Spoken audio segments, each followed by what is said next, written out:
ஒரு சிறிய கிராமத்தில் ராஜன் ஷியாமளா என்ற தம்பதி வாழ்ந்தார்கள். ராஜன் ஒரு தச்சன். ராஜன் ஏழையாக இருந்தாலும் கடின உழைப்பாளி. அவன் தினமும் காட்டிற்கு சென்று மரங்களை வெட்டி வந்து அதில் அழகான கட்டில், மேசை, நாற்காலி போன்ற பொருள்களை செய்து பக்கத்து ஊர்களுக்கு போய் விற்று வருவான். ராஜன் மிகவும் எளிமையான மனிதனாக இருந்தாலும் அவனது மனைவி ஷியாமளா அவனுக்கு எதிராக இருப்பாள்.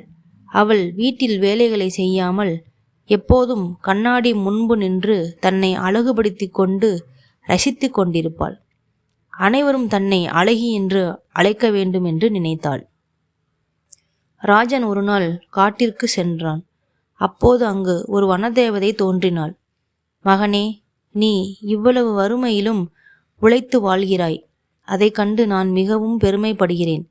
இதனால் நான் உனக்கு 3 வரங்களை தர விரும்புகிறேன். இதனால் நீ உனக்கு தேவையானதை பெற்று வாழ்க்கையை வாழலாம் என்று கூறிவிட்டு வனதேவதை மறைந்து விட்டது. வரங்களை பெற்ற ராஜன் மகிழ்ச்சியில் அவ்வரங்களினால் தன் வாழ்க்கைக்கு தேவையான அனைத்தும் பெற்றுக்கொள்ள நினைத்தான். அதே சமயம் தன் மனைவியிடமும் இதை பற்றி கேட்கலாம் என்று நேராக வீட்டிற்கு சென்றான். தன் மனைவி ஷியாமளாவிடம் தனக்கு கிடைத்த வரங்களை பற்றி கூறினான். நமது வாழ்க்கைக்கு தேவையான அனைத்தையும் இதை வைத்து பெற்று கொள்ளலாம் என்றான். உனது விருப்பம் என்ன என்று கேட்டான். ஷியாமளா உடனே முதல் வரமாக நான் இந்த உலகிலேயே அழகியாக மாற வேண்டும் என்ற வரத்தை கேட்கப் போகிறேன் என்று கூறினாள். தன் மனைவியின் யோசனை ராஜனுக்கு பிடிக்கவில்லை. வேண்டாம், இது தவறு. நாம் வாழ்வதற்கு என்ன தேவையோ அதை கேட்கலாம் என்று கூறினான். ஆனால் ஷியாமளா ராஜனின் யோசனையை ஏற்காமல் அவள் விருப்பத்திலேயே பிடிவாதமாக இருந்தாள். நான் இந்த உலகிலேயே மிகச்சிறந்த அழகியாக மாற வேண்டும் என்று கேட்டாள். அடுத்த கணமே அழகியாக மாறிவிட்டாள். ஷியாமளா ஒரு வரத்தை வீணாக்கி விட்டதால் ஷியாமளாவை திட்டினான். தன் கணவன் திட்டியதை தாங்க முடியாமல் கோபம் வந்தது. இனி நான் இங்கு இருக்க மாட்டேன், என் தாய் வீட்டிற்கு செல்கிறேன் என்று கூறிவிட்டு சென்றாள். ராஜன் எவ்வளவு சமாதானம் செய்தும் பேச்சை கேட்காமல் சென்று கொண்டே இருந்தாள். அவ்வழியே அந்நாட்டு அரசன் வந்து கொண்டிருந்தான். அங்கே சென்று கொண்டிருந்த ஷியாமளாவை பார்த்து, இவ்வளவு பேரழகியை இதுவரை கண்டதே இல்லையே. இவளை திருமணம் செய்து தனது அரசியாக்கி அரியணையில் அமர்த்தினால் எவ்வளவு அழகாக இருக்கும் என்று நினைத்து தன் படை வீரர்களிடம் ஷியாமளாவை இழுத்து வர உத்தரவிட்டார். படை வீரர்கள் ஷியாமளாவை தேடிச் சென்று அவளை அரசரிடம் இழுத்துச் சென்றனர். ஷியாமளா கத்தினாள், கதறினாள். ஆனால் எந்த பயனும் இல்லை. கணவனிடம் கோபித்து கொண்டு இப்படி அரசனிடம் மாட்டிக்கொண்டோமே என்று எண்ணினாள். இவை அனைத்தையும் ராஜன் பார்த்து கொண்டு இருந்தான். அவனுக்கு என்ன செய்வதென்று தெரியவில்லை.